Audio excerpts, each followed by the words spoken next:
బస్తీలో బోనాలు అంగరంగ వైభవంగా జరుగుతున్నాయి. హైదరాబాద్ లో జరుగుతున్న బోనాలపై మరింత సమాచారాన్ని మా ప్రతినిధి శంకరి అందిస్తారు.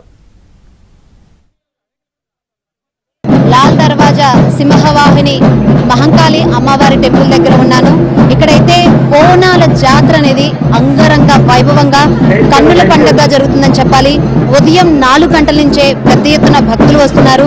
ఇక్కడ ఓల్డ్ సిటీలో లోకల్లో ఉన్న పీపులే కాదు, హైదరాబాద్ సరౌండింగ్స్ నుంచి కూడా పెద్ద ఎత్తున అయితే ఇక్కడ భక్తులు తరలి వస్తున్న పరిస్థితులు అయితే కనిపిస్తుంది. ఇక్కడ క్యూ లైన్ లో చూడొచ్చు, వేల సంఖ్యలో జనం ఉన్నారు.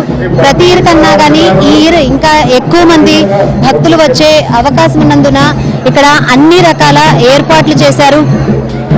అన్ని శాఖల సమన్వయంతో పెద్ద ఎత్తున ఎటువంటి అవాంఛనీయ సంఘటనలు ఎదురవ్వకుండా ఏర్పాట్లయితే చేశారు. ఇక్కడ చూసుకోవచ్చు, బోనంని ఎత్తుకొని ఇక్కడ ఎంత పెద్ద ఎత్తున జనాలు తరలి వచ్చారో. బోనాల పండుగ తెలంగాణ సంస్కృతి సంప్రదాయాలకు అర్థం పడుతుంది అని చెప్పవచ్చు. ఇక్కడ 2 వారాలు గోల్కొండలో అంగరంగ వైభవంగా బోనాల జాతర సాగింది. ఆ తర్వాత సికింద్రాబాద్, ఉజ్జయిని మహంకాళి అమ్మవారి దగ్గర బోనాలు నిర్వహించారు. ఇప్పుడు లాల్ దర్వాజా సింహవాహిని అమ్మవారి దగ్గర బోనాలు సమర్పించారు.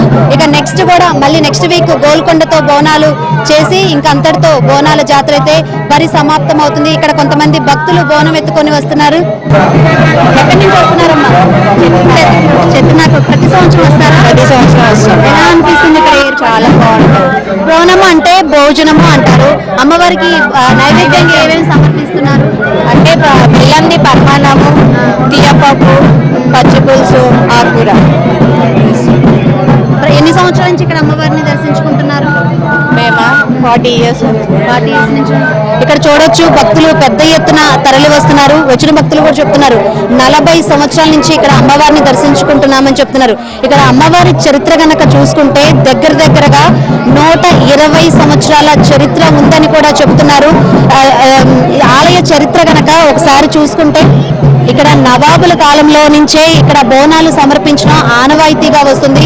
1908వ సంవత్సరంలో హైదరాబాదు మూసీ నది ఉప్పొంగి వరదలు ప్రవహించడం వల్ల అమ్మవారిని శాంతించడం కోసం బోనములు సమర్పించారు.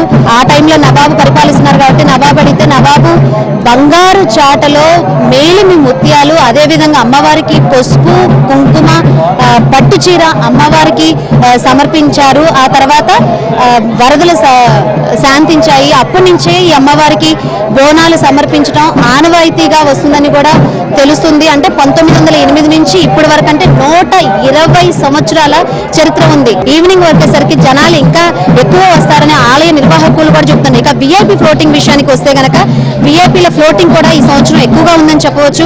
ఇప్పటికే ఖైరతాబాద్ ఎమ్మెల్యే దానం నాగేందర్ కూడా దర్శించుకున్నారు. అదేవిధంగా ఎమ్మెల్సీ కవిత కూడా అమ్మవారిని దర్శించుకొని వెళ్లారు. ఇక కలెక్టర్ హరిచందన్ కూడా అమ్మవారిని దర్శించుకోవడానికి వస్తున్నారు. అదేవిధంగా బట్టి విక్రమార్క ప్రభుత్వం తరపున పట్టు వస్త్రాలు అమ్మవారికి సమర్పిస్తారని చెప్తున్నారు. అదేవిధంగా ఇన్ఛార్జ్ మంత్రి పొన్నం ప్రభాకర్ కూడా అమ్మవారిని దర్శించుకుంటారని చెప్తున్నారు. సో విఐపి ఫ్లోటింగ్ ఇటువైపు చూసుకుంటే సాధారణ భక్తుల యొక్క ఫ్లోటింగ్ కూడా ఎక్కువగా ఉంది. ఎవరికి ఎటువంటి ఇబ్బందులు కలగకుండా ఎవరికి వారికి ప్రత్యేక క్యూ లైన్లు ఏర్పాటు చేశారు.